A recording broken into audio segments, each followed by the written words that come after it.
문제달인 신혜손입니다.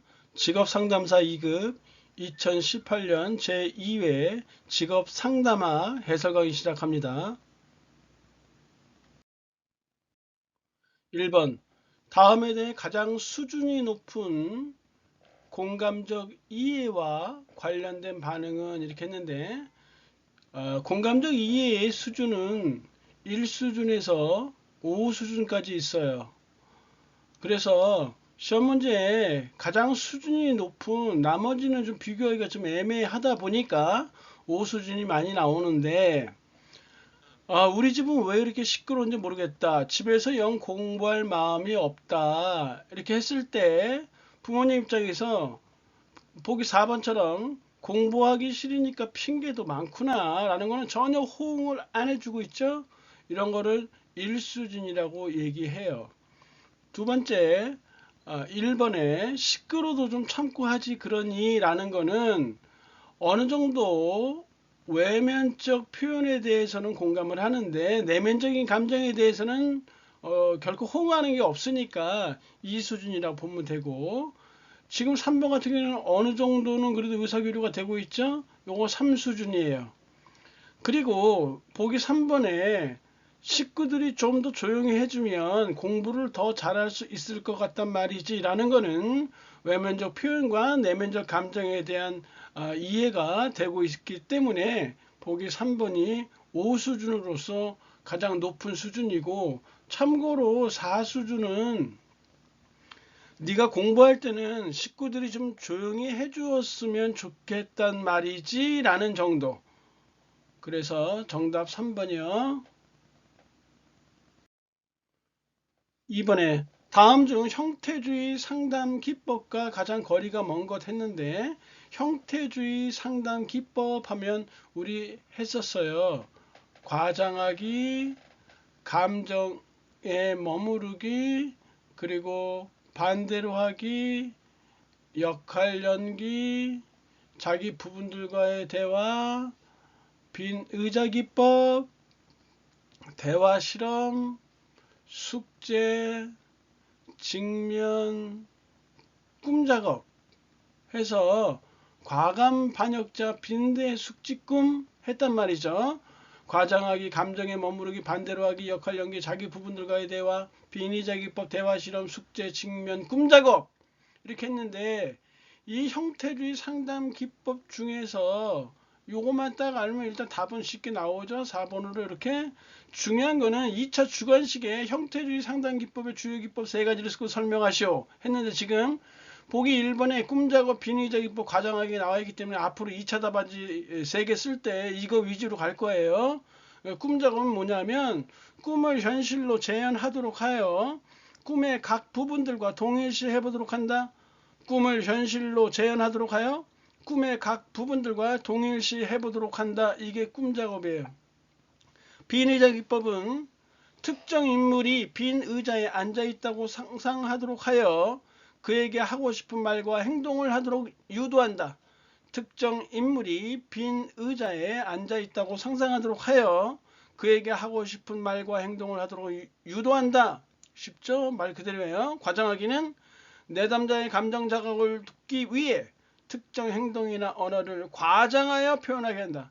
내담자의 감정 자극을 돕기 위해 특정 행동이나 언어를 과장하여 표현하게 한다. 이거의 과장하기다.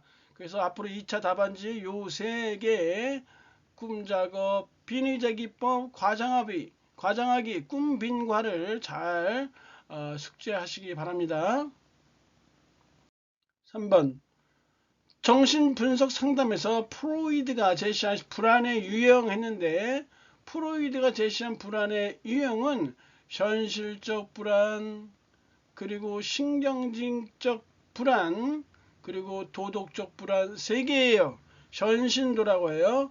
현실적 불안, 그 다음에 현실적 불안, 그 다음에 신경질적 불안, 그 다음에 도덕적 불안, 이렇게 3개 해서 답은 일단 2번으로 쉽게 나오는데, 주관식에 출제되어진 바가 있어요.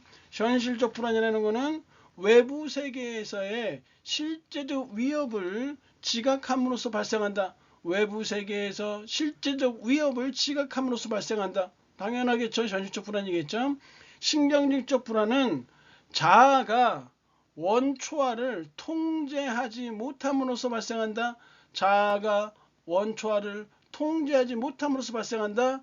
도덕적 불안은 원초아와 초자아 간의 갈등에 의해 발생한다. 원초아와 초자아의 갈등에 의해 발생한다. 이렇게 쓰시면 돼요. 그래서 2번이 답이고요. 3번 행동수정 프로그램의 절차라 했는데 이 행동수정 프로그램의 절차는 일단 첫 번째는 목표 행동이 정의가 돼야 돼요. 목표 행동이란 뭐냐면 객관적으로 눈으로 관찰할 수 있는 행동, 이게 목표 행동이에요. 그 목표 행동의 정의가 이루어져야 하고, 그 다음에 행동의 기초선을 측정한다 하는 건 이게 뭐냐면 목표 행동이 얼마나 빈번하게 발생하느냐, 이게 행동의 기초선 측정이에요. 그 다음에 미음번에 적응 행동 강화와 부적응 행동의 약화. 적응 행동은 강화시키고 부적응 행동은 약화시킨다라는 측면인데, 요게 세 번째로 이렇게 들어간다. 이 적응 행동 강화와 부적응 행동의 약화는 기법의 적용이라고 얘기를 해요. 기법의 적용이다. 기법의 적용이라고 해서 이 기법의 적용에 대한 지금 설명이 나와 있는데, 기법의 적용이라고 나와 있으면 이게 세 번째에 해당되어진다. 그 다음에 리을번에는 행동수정 결과의 검증이 이게 네 번째가 해당되어지는데, 행동수정 결과의 검증이라는 건 무엇이냐면 지금 바로 앞당겨서 기법에 적용을 했잖아요. 적응행동을 강화시키고 부적응행동을 약화시킨다고. 이 기법을 철회하는 거야.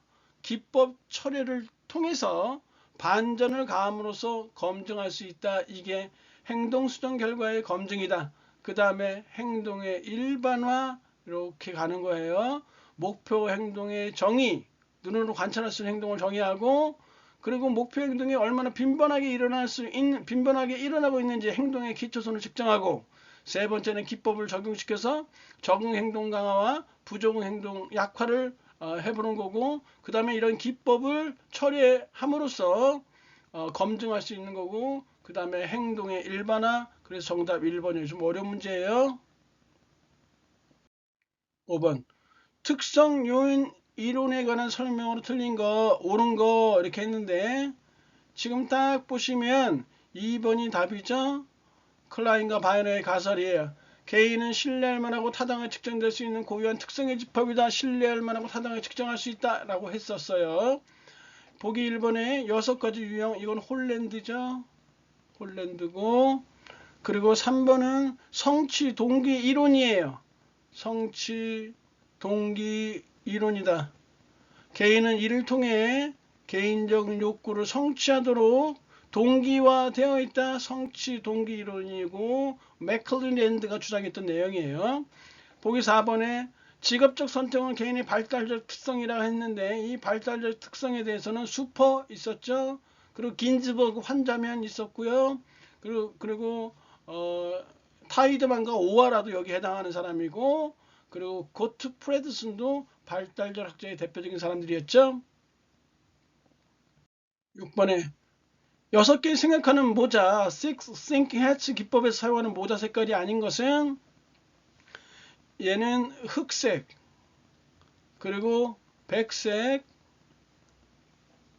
그리고 적색, 녹색, 청색, 황색, 이렇게 6가지로 구분이 되어져요. 흑백, 정록, 청황 해서 앞에 4개는 전부 기역자로 이렇게 끝나고 있죠, 받침이. 그리고 뒤에 2개는 이응으로 끝나고 있어요. 이게 6가지 색깔에서 지금 딱 외워놓으면 답은 쉽게 1번을 가는데, 주관식에도 출제된 바 있어요. 그래서 흑색은 무엇이냐면 색깔의 그 이미지를 떠올리시면 돼요. 비관적, 비판적이고요. 모든 일이 잘 안 될 거라고 생각해요. 비관적이에요. 백색은 본인과 직업들에 대한 사실 그대로만을 고려하는 거예요. 사실들만은 고려해 있는 그대로 백색이니까. 적색은 직관에 의존하고 직감에 따라 행동한다. 직관에 의존하고 직감에 따라 행동한다. 녹색은 새로운 대안들을 찾으려 노력하고 문제를 다른 각도에서 바라본다. 새로운 대안들을 찾으려 노력하고 문제들을 다른 각도에서 바라본다. 청색은 합리적으로 생각한다. 황색은 어떤 낙관적 긍정적이며 모든 일이 다 잘 될 거라고 생각하는 거예요. 그래서 흑색과 황색은 전혀 대조적인 그런 방식이다 보시면 되겠네요. 흑백, 정록, 청황 6가지 색깔 생각하시면 되고요. 7번에 인생 초기 발달 과정을 중시하는 이론은 정신분석 이론이에요. 단편적으로 외워두시면 되고, 그래서 유아기 때의 어떤 경험을 가장 중시하고 있다. 그 외에도 인생 초기 발달 과정을 중시하는 이론은 교류 분석 같은 것이 교류 분석이 여기에 또 해당되어진다. 되시겠죠? 8번 고트프레드스는 9.13시기에 직업 포부가 발달한다 이렇게 했는데, 고트프레드스라면 심성사내죠.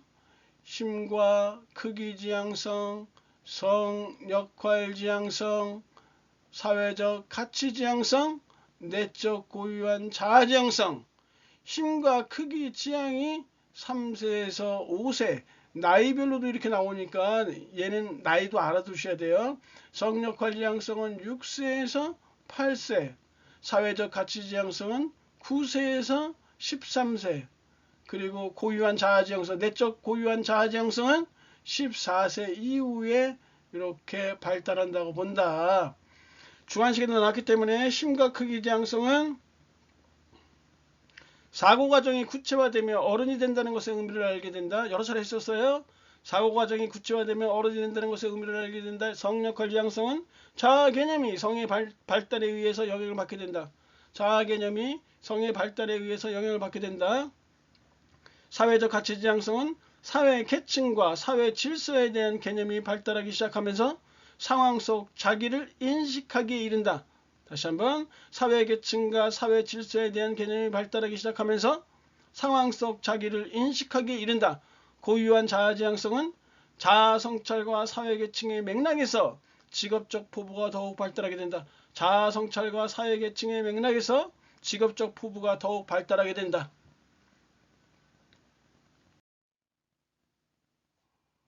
9번에 다음에 해당하는 수퍼가 제시하는 흥미사정 기법은, 흥미사정 기법 우리가 했었죠. 표, 조, 조라고 했어요. 표, 조, 조. 표현된 흥미, 조작된 흥미, 조사된 흥미. 표현된 흥미는 어떤 활동에 대해 좋고 싫음을 간단하게 말하도록 요청한다. 어떤 활동에 대해 좋고 싫음을 간단하게 말하도록 요청한다. 조작된 흥미는 특정 활동에 참여하는 사람들이 어떻게 시간을 보내는지를 관찰한다. 특정 활동에 참여하는 사람들이 어떻게 시간을 보내는지를 관찰한다.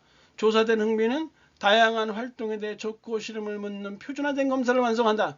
다양한 활동에 대해 좋고 싫음을 묻는 표준화된 검사를 완성한다. 이렇게 했었어요. 그래서 지금 보시면 참여하는 사람들이 어떻게 시간을 보내는지를 관찰한다 했기 때문에 조작된 흥미, 표조조에서 조작된 흥미 답이 나오죠. 표현된 흥미는 어떤 활동에 대해 시작하고, 조작된 흥미는 특정 활동에 대해, 조사된 흥미는 다양한 활동에 대해 이렇게 시작한다는 것도 숙고하시기 바랍니다. 10번에 비지시적 상담을 원칙으로 했으니까 비지시적 상담은 내담자의 입장에서 내담자를 수용하면서 내담자의 입장에서 들어주는 직업상담법이에요.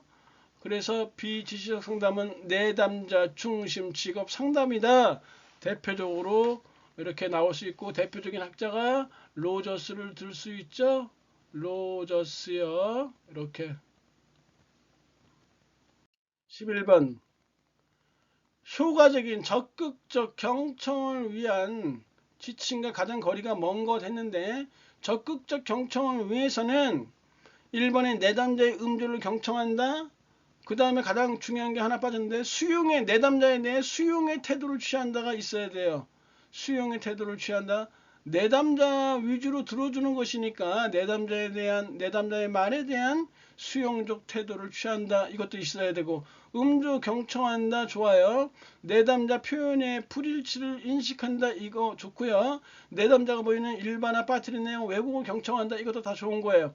그래서 적극적 경청을 위한 지침은 굉장히 많아요. 그래서 안 되는 거, 사실 중심적으로 경청한다는 안 맞아요. 내담자 입장에서 들어줘야 되는 거기 때문에 이거 안 되고요. 선별적 경청도 안 돼요. 선별적 경청 안 되고, 부적절한 경청은 당연히 안 되는 것이고, 그리고 또 동정적 경청도 안 된다. 당연히 안 되겠죠. 그래서 이런 것들은 나오면 벌써 답인 줄 알아요. 그래서 사실 중심적으로 경청한다. 이게 나와 있는 거예요. 이거 답 아니에요. 틀린 것이다.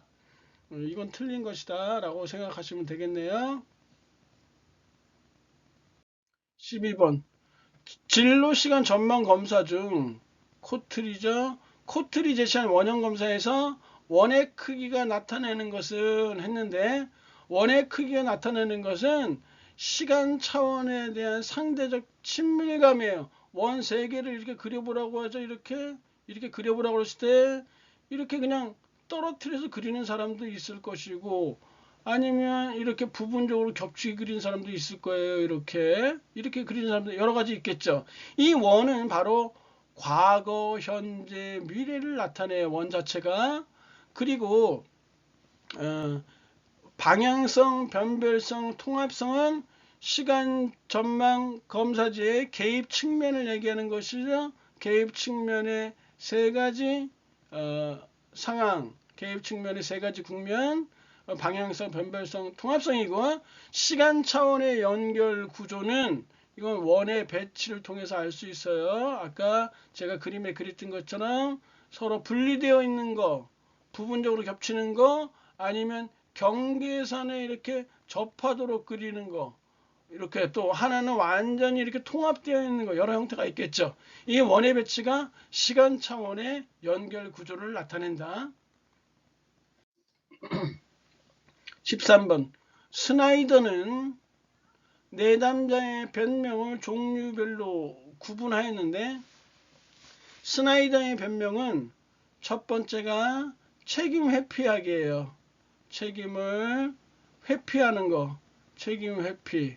이 책임 회피에는 3가지가 있어요. 책임 회피에는 3가지가 있는데, 부정, 그리고 알리바이, 그리고 비난.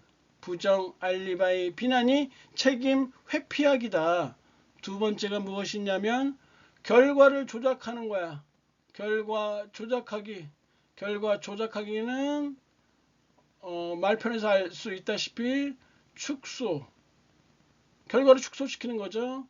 그리고 정당화, 그리고 훼손, 이렇게 축소, 정당화, 훼손이 결과를 조작하기다. 그리고 책임을 변형시키는 게 있어요. 책임을 변형시키는 것도 역시 3가지가 있는데, 첫 번째는 뭐 그걸 의미한 건 아니었다, 또는 그렇게 할 수밖에 없었다, 뭐 그걸 의미한 건 아니었어요, 뭐 그렇게 할 수밖에 없었어요, 또는 그땐 제가 제정신이 아니었나 봐요, 제가 아니었어요, 이런 식으로 하는 거, 이게 책임 변형이다. 이렇게 3가지가 있어요. 그래서 여기서는 축소, 정당화, 훼손이 있으니까 비난은 책임 회피에 해당되어진다. 그래서 2번이 틀렸네요. 14번 톨보트가 제시한 집단 직업 상담의 요소, 이렇게 나와 있는데, 일정은 가능한 모임의 횟수를 최소화한다. 단편적으로 외워두셔야 돼요. 가능한 모임의 일정은 최소화한다. 그리고 집단 구성은 2, 3명이 아니라 6, 8명 정도를 이상적인 인원수로 봐요. 그리고 3번에 과정 5가지 유형 활동이 있는데 이 과정 일단 답이고요. 리더는 목표가 달성되는 평가와 구성원에 피드백한다. 이게 아니라 집단의 리더는 개인과 또는 직업 정보에 대해서 잘 알고 있어야 한다. 리더는 집단 상담이니까 집단 상담에 대해서 정통하고 집단 상담과 직업 정보에 대해서 잘 알고 있는 사람이 리더를 맡아야 된다. 이건 객관식이니까 그냥 쉽게 되는데 문제는 3번의 과정이에요. 톨보트의 과정은 집단 직업상담 톨보트가 제시한 과정은 5가지로 구성이 되어 있다. 2차 시험에 이 과정 5가지 쓰는 게 나와 있어요. 첫 번째가 뭐냐 하면 자기 탐색, 두 번째가 상호작용, 그리고 세 번째가 개인적 정보의 검토 및 목표와의 연결, 개인적 정보의 검토 및 목표와의 연결. 네 번째가 직업적 교육적 정보 획득 및 검토, 직업적 교육적 정보 획득 및 검토. 다섯 번째가 합리적인 의사결정. 그래서 첫 번째 자기 탐색, 두 번째 상호작용, 세 번째 개인적 정보의 검토 및 목표와의 연결, 네 번째 직업적 교육적 정보 획득 및 검토, 다섯 번째 합리적인 의사결정 해서 5가지 과정 자상계직합, 자상계직합, 자상계직합 이렇게 외워두시면 돼요. 15번 생애 진로 사정의 구조에서 전형적인 하루가 갖는 정보 유형. 전형적인 하루는 2가지로 기술할 수 있어요. 첫 번째는 제가 먼저 이렇게 제시했던 것처럼 내담자가 생활을 어떻게 조직하는지를 시간의 흐름에 따라 체계적으로 기술한다. 내담자가 생활을 어떻게 조직하는지를 시간의 흐름에 따라 체계적으로 기술한다. 전형적인 하루니까 요게 외우기 편해서 제가 이걸 제시했던 것이고요. 두 번째 측면은 내담자의 성격적 측면에서 내담자가 의존적 독립적인지 자발적 체계적인지를 나타낸다. 내담자의 성격이 의존적 독립적인지 자발적 체계적인지 체계적 특성을 지니고 있는지를 나타낸다. 이렇게 쓰시면 되는 거예요. 일단 생애 진로 사정의 구조는 우리가 많이 했었죠. 진전 강요라고 했어요. 진전 강요, 진로 사정, 전형적인 하루, 강점과 장애, 요약 이렇게 했는데 2번은 진로 사정이고 이거는 강점과 장애죠. 그리고 4번은 요약에 해당되어지네요. 16번 직업 상담사의 기본 윤리로 가장 적합한 거 보기 1번에 상담자는 내담자가 이해하고 수용할 수 한다는 상담 기법을 활용. 이거 당연하겠죠. 상식이네요. 2번 상담자는 내담자 개인이나 사회에 위험이 있다 이럴 때는 비밀 보장 원칙의 예외잖아요. 그걸 포용해주면 안 되죠. 그래서 3번에 내담자가 도움을 받지 못하는 상담임이 확인됐다면 다른 전문가에게 의뢰를 하거나 협의를 해야죠. 계속 진행하는 건 안 돼요. 그리고 4번에 내담자에 대한 정보가 교육 장면이나 연구 장면에서 필요하다 할지라도 개인정보를 내담자랑 비록 합의했다 할지라도 개인정보를 밝혀서 활용시키면 안 돼요. 17번 행동주의 직업상담에서 사용되는 학습 촉진 기법과 가장 거리가 먼 거 했는데 행동주의 직업상담에서 학습 촉진 기법과 불안 감소 기법은 굉장히 중요해요. 불안 감소 기법은 체금반 홍염주자 이렇게 했었어요. 체금반 홍염주자. 그래서 그렇게 했었고 학습 촉진 기법은 강변 사행상이라고 했었죠. 강변 사행상 이렇게 불안 감소 기법까지 하면 시간이 많이 들어가니까 오늘은 학습 촉진이 나왔으니까 강변 사행상 강화, 변별학습, 사회적 모델링과 대리학습, 행동 조성, 상표 제도 이 5개 중에서 2차에 나오거든요. 학습 촉진 기법 대표적인 거 3개 쓰고 설명하시오.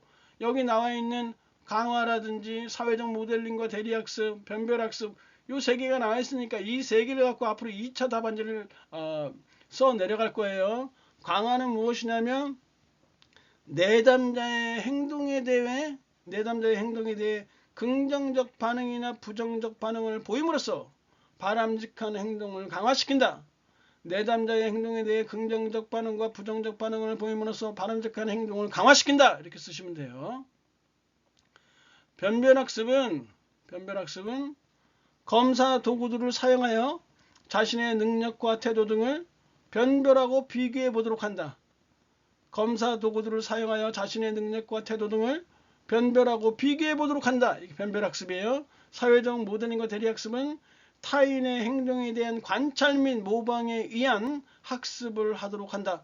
타인의 행동에 대한 관찰 및 모방에 의해 학습을 하도록 한다. 이게 사회적 모델링과 대리학습이다. 그래서 지금 이번에 내적 금지 조건 형성은 내적 금지는 금지 조건 형성이라는 행동주의 직업 상담에서 불안 감소 기법에 해당되어져요. 아까 얘기했듯이 불안 감소 기법은 채, 금, 반, 홍, 혐, 주, 자 했는데 앞으로 불안 감소 기법 나오면 그 체계적인 등간법, 금지 조건 형성, 반조건 형성 요 3가지에서 집중적으로 답을 2차 답안지를 기술하면서 갈 거예요. 18번 다음과 같은 직업 상담에 대한 견해를 제시한 학자가 누구냐 했는데 진단, 문제 분류, 문제 구체화, 문제 해결 단계 한번 한 적이 있었죠. 바로 크라이티스 크리츠예요. 단편적으로 알아두시면 되겠네요. 19번 직업 선택을 위한 마지막 과정인 선택할 직업에 대한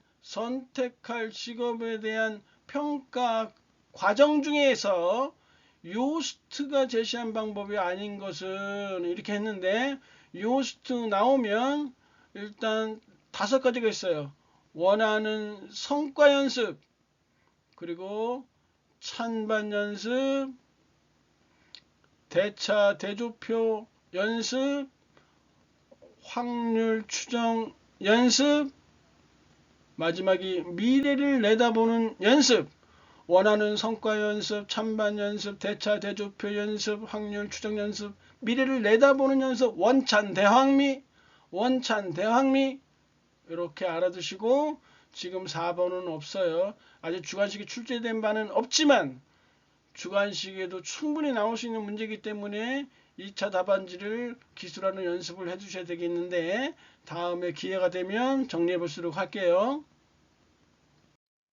20번 다음 사례에서 직면 기법의 가장 직면이에요. 직면